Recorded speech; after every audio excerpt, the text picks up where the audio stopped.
Met Office has issued a yellow weather warning for rain. Not what you want to hear on a Sunday morning. Nope. Heavy downpours could bring flooding and disruption to parts of England over the next 2 days. Oh, well, the warning, which covers parts of south-east England, said that up to 40 millimetres of rain could fall.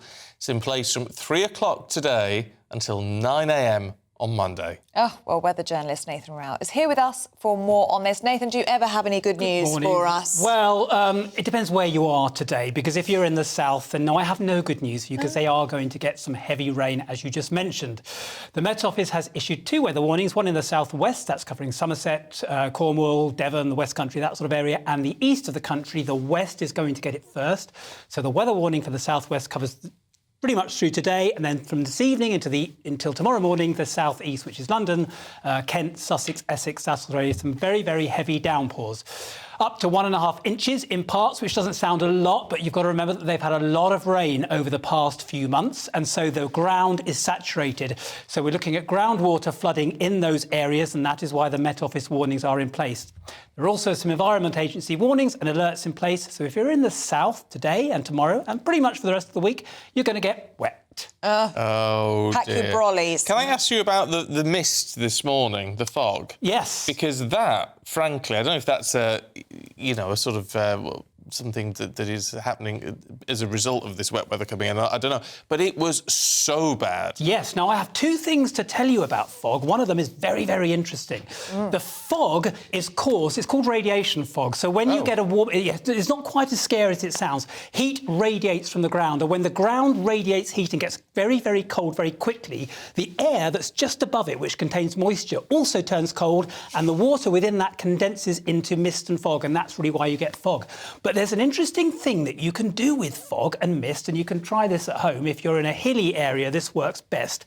If you take your camera and you have the sun behind you and you take a picture into the fog, don't be surprised if when you look back you see a picture of a big looming ghostly figure back at you. What that is, it's called a broken spectre. I can see your face, you're looking intrigued. I am intrigued. The sun casts your shadow into the mist, and because the mist is made up of millions and millions of little water droplets, they act as magnifying glasses and blow up your shadow. So when you look at your picture back, it looks like a big ghostly figure looming back at you.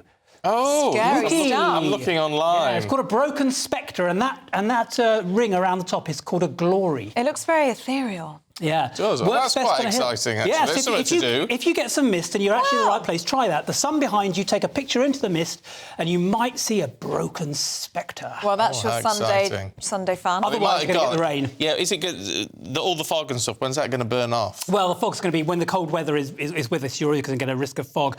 We're actually getting warmer. The temperatures are recovering to average throughout the middle of the week. So that thick fog that you get in winter when it gets very, very cold very quickly. Shouldn't be too much of a problem about that. But yeah. So people have to be really careful out there, don't they? We've got the heavy rain, wind and fog. That's right. The rain is going to be the main priority. The rain is what the Met Office have issued the warnings for today. There is going to be some wind, some gale force winds along the coast, but it's really the rain.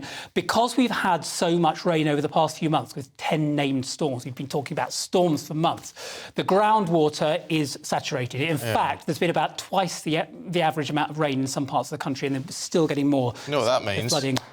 Means we'll have a drought in the summer. Yeah, post-pipe ban. Honestly, it seems that it's always the way, isn't it? I mean, what's that all about?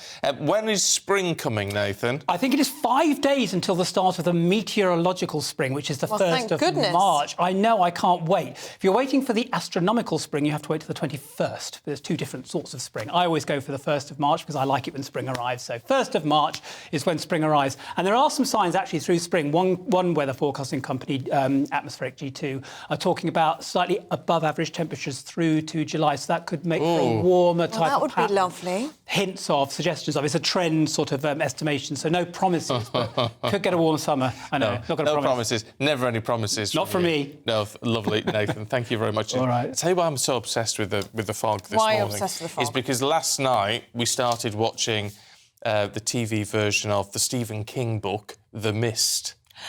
And then when I got in the car this morning, it was following like... you. Oh, hell.